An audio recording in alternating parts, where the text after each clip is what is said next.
Online कक्षा में आप सभी भैया बहनों का एक बार फिर से स्वागत है। भैया बहनों, आज हम अध्याय 8 पढ़ेंगे, विशाल गांव और समृद्ध शहर, जिसका प्रकरण 4 पढ़ेंगे। प्रकरण 3 के अंदर हमने उस समय की नगर की व्यवस्थाओं के बारे में हमने अध्ययन किया था, किस प्रकार के नगरीय लोगों का जीवन था। आज नगर के अंदर किस प्रकार की गतिविधियाँ होती थी, किस प्रकार के लोग रहते थे, कैसे नगरों की स्थिति थी, उसके बारे में हम प्रकरण 4 में पढ़ेंगे। इसके अंदर मथुरा नगर के बारे में हम पढ़ेंगे।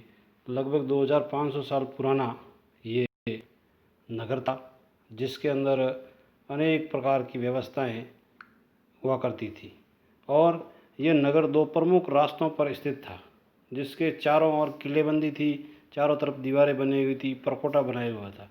इस नगर के अंदर अनेक प्रकार के मंदिर थे, सैकड़ों की तादाद में, जिसके अंदर भगवान कृष्ण की पूजा विशेष तौर पर होती थी।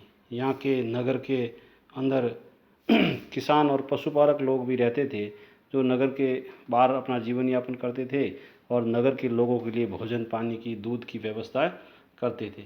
कुषाण राजाओं की ये नगरी भी रही है और राजधानी भी रही है, मुख्य रूप से मथुरा। तो इस प्रकार से मथुरा नगर का जो जीवन था बहुत ही व्यवस्थित और जोरदार था।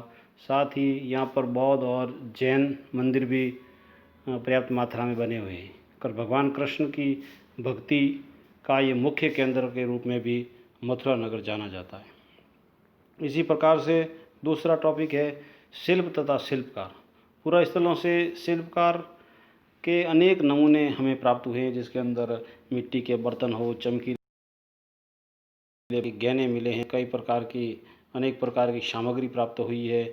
व्यापार के उस समय जो साधन थे वो चीज़ें भी उस समय की प्राप्त हुई है, जिसके अंदर कई वस्त्रों के निशान मिले हैं, कई प्रकार के गढ़े हुए पत्थरों के निशान मिले हैं, कई प्रकार के ऐसे मनके मिले हैं, कई प्रकार के ऐसे मोती मिले हैं, कई प्रकार से ऐसे सिक्के प्राप्त हुए हैं, जिससे ये मालूम चलता है कि उस समय कैसी उस प्रकार की व्यवस्थाएं थी।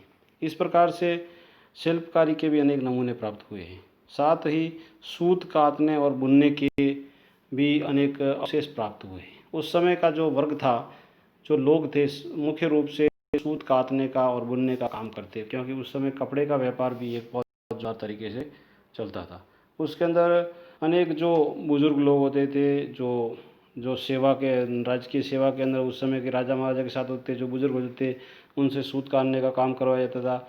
उस समय के जो बुज़ुर्ग महिलाएं थी, जो भिखारी लोग थे, जो राजा के दास से होते थे, वो सारे लोग ये सूत काटने के कार्य में सहयोग करते थे और उनको सूत काटने के एवज में कुछ वेतन भी दिया जाता था और नगद पुरस्कार भी दिया जाता था।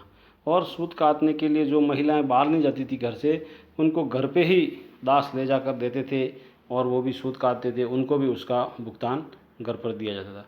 इसी प्रकार से सूक्ष्म निरीक्षण मेडू अरिकामेडू लगभग 2200 से 1900 साल पहले अरिकामेडू एक समुद्री जहाज़ों को रोकने का एक बंदरगाह था, जिसके यहाँ पर अनेक प्रकार के जहाज़ आते थे और वहाँ रुकते थे।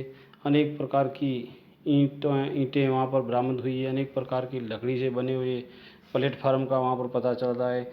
यहाँ पर अनेक प्रकार के तरलीय पदार्थ, गैसीय पदार्थ आदि उस समय प्राप्त होते थे और उस समय शराब की बिक्री ये भी होती थी, उसके अवशेष भी प्राप्त हुए।